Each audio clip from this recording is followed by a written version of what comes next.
Breastfeeding can be one of the most rewarding experiences that a mom can have, but it doesn't always come naturally. If you are struggling and wondering how to get through those long feeding sessions, I've got you covered, and today I'll be telling you 10 tips that every nursing mom should know to make the breastfeeding experience easier and less painful. Hello, my name is Dr. Chandos. I offer you practical advice on how to make decisions, informed health decisions for you and your baby. So if you're new here and you have not subscribed to this channel, subscribe to this channel and do not miss any of my content by turning on the notification bell and sharing this video with other moms who you think may benefit from the information that we create here. So let's go straight into those tips. Ensuring that your baby gets a good latch is the key to every successful feed. Ensure that their mouth encircles your nipple and does not grab onto the nipple.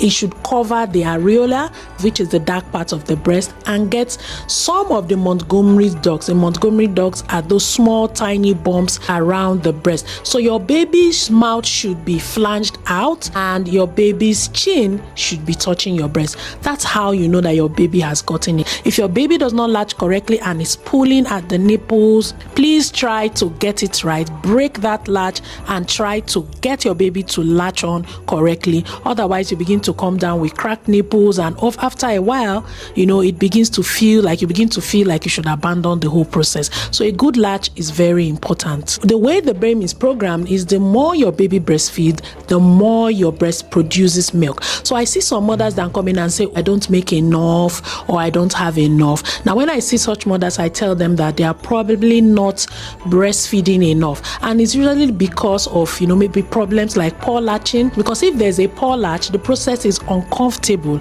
and then you find that the baby is yelling, the mother is uncomfortable, and the whole process does not just gel well, does not really work well. In the early neonatal period, when the baby is still quite young, we advise that you breastfeed your baby every 2 hours. I usually tell my mothers or my patients that even when the baby is asleep, wake the baby and breastfeed the baby. This ensures that you have a constant supply of breast milk, because if you do not breastfeed your baby as regularly as possible, you find that when that baby is crying, there will be no milk because you have not been breastfeeding. As the baby gets older, the demand may come down a little, and so you may begin to rely on things like the rooting reflex when the baby starts to suck their hands. In the early stage, when mothers are struggling to adjust to learn how to latch their baby, and the baby is also coming to terms with breastfeeding, you'll find that sore nipples may not be uncommon. Key emphasis: first few weeks of breastfeeding.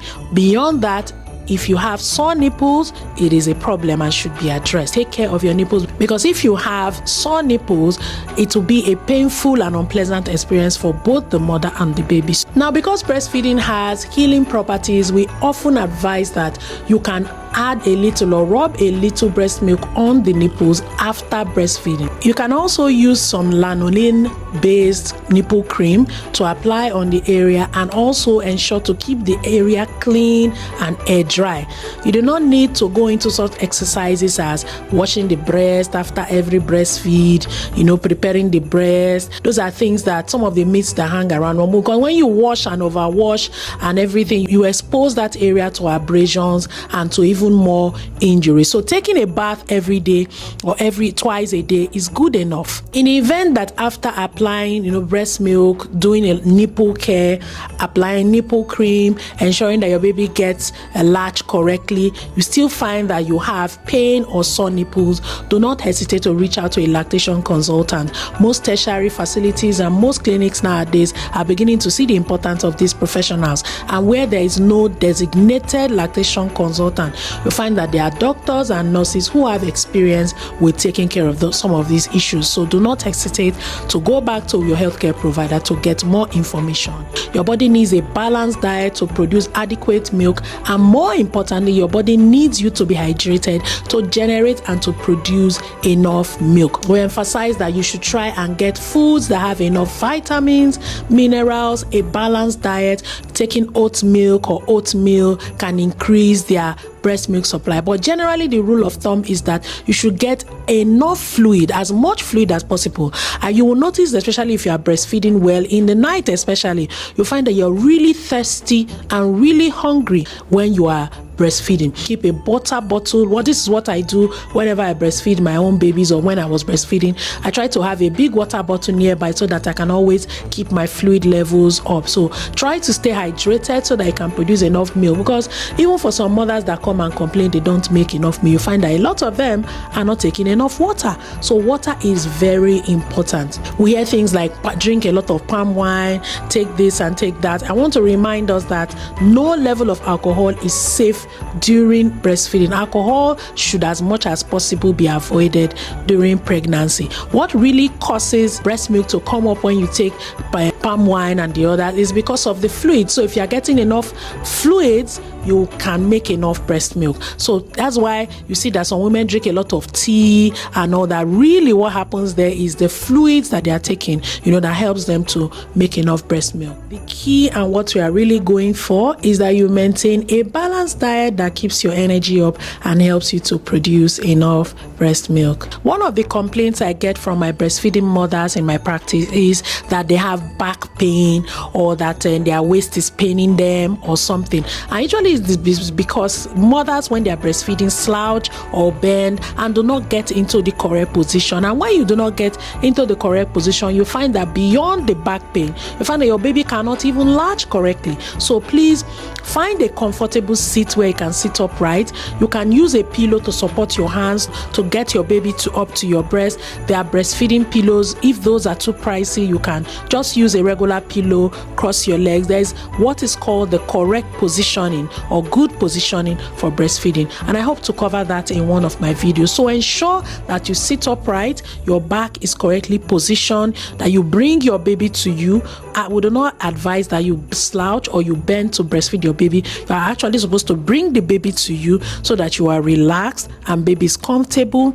You are comfortable, the bonding is going on, and everybody is happy and everybody is comfortable, and the feeding is a wonderful experience that is supposed to be. Another important tip is to watch out for growth spots. Growth spots are periods in your baby's life where they want to nurse or breastfeed more, and this is typically in the 2nd to 3rd week, 6 weeks, 3 months, 6 months. You find that at this period a lot of changes and development going on, so the baby needs more calories and more energy, and you find that the baby is breastfeeding more. And then you see mothers complain that it's like as if my breast milk, I'm not making enough again, I want to give formula. No, if you understand that this is what is happening, you prepare yourself, you improve your diet, improve your fluid levels, you get enough rest, and then when you see your baby asking for more food, you do not panic so much, because you know that this baby is likely going through a growth spot and will get through it. Embrace support wherever you can find it. Lucky for us, the Omugwo system is something that happens in our environment. We find that our mothers and our grandmothers are getting busier, so I want to encourage you to please do not reject support, especially when it's from your circle and people you know and trust. So look out for mothers when you go on those immunization visits or your postpartum visit. Look out for mothers like you who can share experiences with you. Sometimes just talking with someone can help, and it may just be what you need to get through, maybe something that is pressing. Especially if you're a new mom, you may find that there are a lot of gray areas. There are things that are still confusing to you. So reach out to someone and talk to someone. If someone offers to help within your circle, people you trust, do not hesitate to embrace those help. It doesn't mean that you are weak. It doesn't mean you are not a super mom. It just means that you know where you need help and that you are getting the help that you do deserve. As your baby is growing and as you are bonding, and that's why breastfeeding is interesting. You get to know and bond with your baby. Start to learn your baby, quote unquote. Start to understand their cues. With time, they start to give you signs. So you will know when they are hungry, when they are full. So start to look out for those things. Some, when they begin to root around, that this baby may be hungry, or they make signs with their face, they reach out. Start to learn those things so that you know without prompting when your baby needs you and when your baby needs breastfeeding. The most important tip that I've spoken about today is that you should be kind to yourself. Don't be unfair or unkind to yourself. treat yourself well. Do not compare yourself with other mothers. The experience is not the same for everyone. Like, you might have a mother that just sails through breastfeeding, especially if she has had experience in the past. You do not know where she is coming from and what it took for her to scale through this process. In my case, as a doctor, I had challenges at some point, and I learned that it is beyond even studying it as a doctor in school, right? It's something that you have to grow into. And so it does not mean the fact that you're not immediately able to breastfeed your baby does not mean that you're a bad mother. It does not mean that you're not doing what you're supposed to be. It doesn't mean that you are flawed. So do not, most importantly, compare yourself with anyone. It's a process and you will get through it. You have what it takes and you will be fine. If you found this video helpful, do not hesitate to give it a thumbs up and do not hesitate to share it with a mom who you feel will benefit from this video. As always, please keep watching this channel for more practical advice to help you coast through motherhood safely and happily. Till I see you in my next video, please don't forget to leave me a comment with your experience, with your questions, and I will do my best to answer as always. Till I see you in the next video, please take care of yourself and your little one. Thank you for watching.